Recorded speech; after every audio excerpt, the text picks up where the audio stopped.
No son los refuerzos ni son los mercados de fichajes puntual. Este es el peor error de la gestión Juan Román Riquelme en Boca. Estamos en otro mercado de pases donde sabemos siempre la cuestión en Boca es por lo menos complicada de analizar.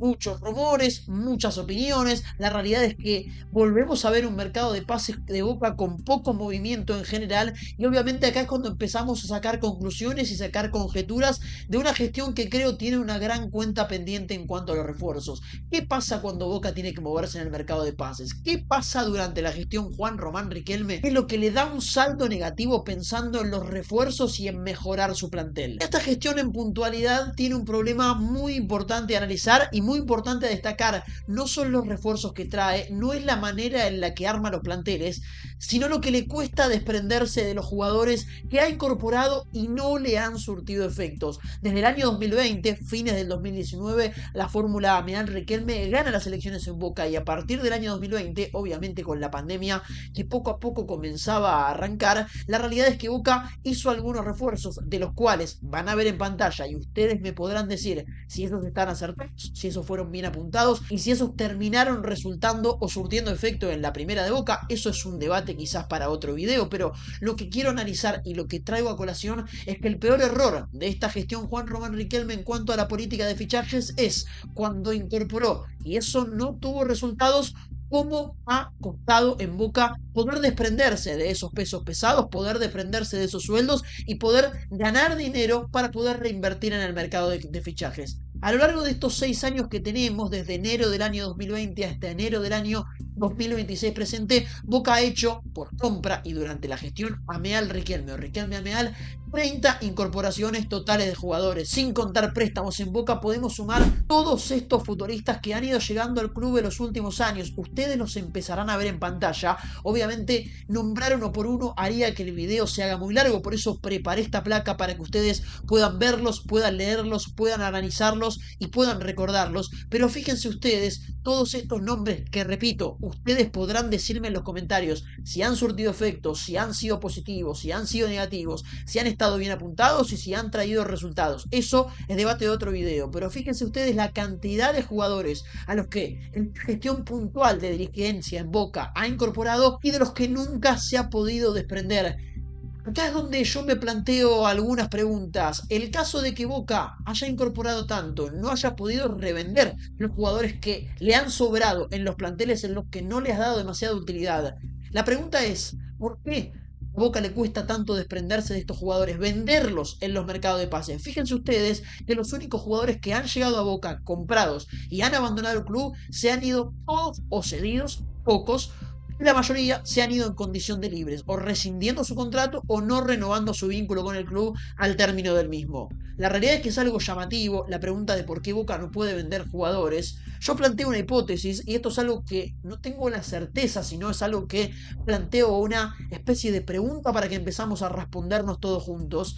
Yo creo que Boca no puede vender este tipo de jugadores, esta clase de futbolistas que no han podido acomodarse en Boca y creo que deberían buscar un futuro en otro club, puntualmente porque Boca paga contratos demasiado altos.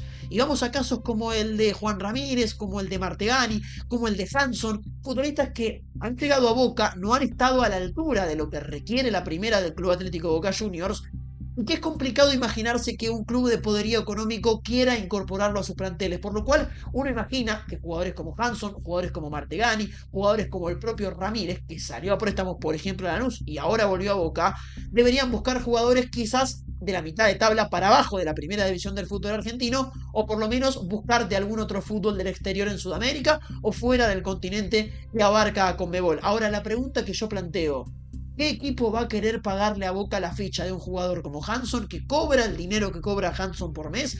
¿Qué equipo va a querer pagar la cantidad de que pretende Agustín Martegani, por lo cual todavía no se fue de Boca? O mismo caso con Juan Ramírez, que se fue cedido a Lanús y del que Boca se hizo cargo de casi toda la totalidad de lo que cobra el jugador. Pongo 3 ejemplos puntuales, pero podrían ser cualquiera de los 30 que tenemos en la lista de los que Boca sigue teniendo el poderío de su pase. Ojo, no hablo de cifras puntuales, no hablo de cuánto cobra cada jugador, sino me refiero a que los montos totales pueden ser sumas hasta elevadas para Boca, pero que sin ningún tipo de dudas cualquier otro club del fútbol argentino no podría pagar. Vamos al caso Lanús. Ramírez fue a Lanús para afrontar este año 2025, ganó la Copa Sudamericana, de hecho entró a jugar la final, pero dudo que a pesar de que obviamente Lanús no lo utilizó como jugador titular, dudo realmente que Lanús pueda pagar todo lo que cobra Juan Ramírez jugando para la primera de Boca. Creo que esto es uno de los grandes problemas que tiene Boca hoy puntualmente y de los que le está costando realmente demasiado solucionar. Una gran cuenta pendiente es que a Boca le cuesta rearmar los planteles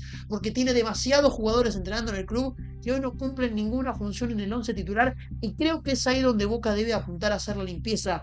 ¿De qué manera trabaja para desprenderse de algunos jugadores que hoy no tienen lugar en el plantel, que ocupan una gran parte de la masa salarial o que Boca quizás ahorrándose ese contrato podría afrontar algunas futuras incorporaciones o de alguna manera de qué forma puede resolverle la carrera de los jugadores que tampoco creo que estén muy a gusto de no sumar demasiados minutos para poder ejecutar alguna salida en la que Boca se beneficie económicamente.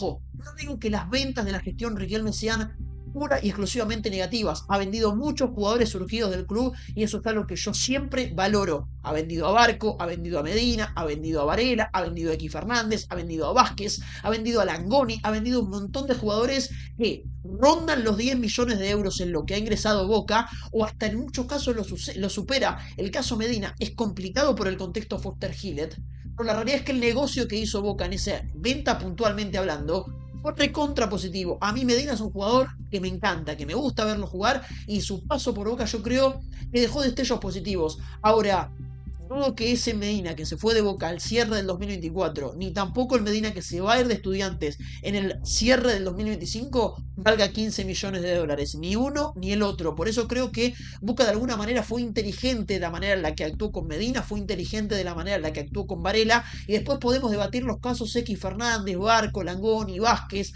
pero la realidad es que fueron ventas positivas. Ventas en las que a Boca le sumó muchísimo capital y le permitió pagar contratos como lo de Cavani, pagar contratos como lo de Paredes, concretar compras como la de Miguel Merentiel, por ejemplo, que ha surtido efecto, ha traído resultados. Mismo caso con Ayrton Costa, por nombrar solamente algunos de los, considero, son aciertos de esta gestión, de los cuales podemos sumar, por ejemplo, a Blanco. En algún momento Zenón también estuvo bien apuntado, luego decayó, y hay varios jugadores a los que podemos mencionar que han surtido efectos en la primera de Boca. Yo no hablo de que las compras hayan sido pura y exclusivamente negativas, ni que tampoco las ventas hayan sido puntualmente malas en esta gestión. No lo creo así. Lo que sí creo es que a Boca le cuesta mucho desprenderse de los jugadores a los que esta gestión puntualmente ha traído. Y así los números lo demuestran. No ha podido vender a ningún jugador que esta gestión ha incorporado pagando precio de ficha. En este cierre del video, donde analizamos esta cuestión, este gran error que para mí es uno de los peores que tiene la gestión Juan Román Riquelme hablando del mercado de pases, yo creo que es momento de hablar por lo menos una fracción de minutos del caso Marino Hinestrosa, un futbolista que en el momento en el que grabo este video está prácticamente concretada su pase, su llegada, su pase al Club Atlético Boca Juniors, aún se encuentra en Colombia, próximo a viajar a Buenos Aires, todavía no está cerrado el trato, todavía no está firmado, pero aparentemente las condiciones estarían dadas. Yo tengo una cuestión que recriminar de la gestión de Marino Hinestrosa que se ha retrasado en el tiempo, se ha terminado complicando por una cuestión, ojo, ajena al Club Atlético Boca Juniors, que tenía que ver con el club del jugador y puntualmente el jugador, pero yo creo que no por juzgar el trabajo de Hinestrosa, jugador al que todavía no hemos visto jugar y no quiero sacar conclusiones, aunque crea que es un perfil de lo que Boca realmente necesitaba incorporar, porque repito, algo que analicé durante todo el 2025, Boca no tiene extremos, Boca no tiene opciones desequilibrantes, y con Ceballos por la izquierda e Hinestrosa en la derecha, Boca por primera vez en mucho tiempo va a poder plantear dibujos tácticos diferentes y utilizar un 4-3-3 para poder jugar algunos partidos. No hablo de esto como error, sino que creo que la gestión Hinestrosa realmente se podría haber solucionado antes y se podría haber acelerado. Algo que recriminamos del grandísimo mercado de pases que hizo Boca en enero del 2025. Después hay que ver que Velasco no terminó rindiendo, cuestiones con Bataglia, mil factores a tener en cuenta que determinan si un pase es acertado o si un pase no es acertado. Yo quiero actuar solamente pensando en cómo estuvieron apuntados los jugadores, porque si vamos al caso, Ayrton Costa era un jugador, fue recriminado ni bien llegó y terminó siendo el mejor refuerzo de Boca en el 2025. Por eso no quiero hablar de resultados, sino del cómo estaban apuntados los jugadores antes de que lleguen. Marino Inestrosa para mí está bien apuntado. Ahora, una de las cosas que hablamos en ese principio del 2025, hace un año, es que muchos de los jugadores que llegaron a Boca llegaron tarde y no pudieron hacer la pretemporada. Caso Velasco, estuvieron trabajando 6 meses para poder cerrarlo y lo cerraron con un Velasco que se había roto los cruzados, sabían que necesitaba una pretemporada y no se la pudieron dar. El caso Inestrosa, del que doy fe, ya habían habido conversaciones a mitad del año 2025 para poder incorporarlo. De hecho, lo había pedido Miguel Ángel Russo. No lo pudieron cerrar a mitad de año.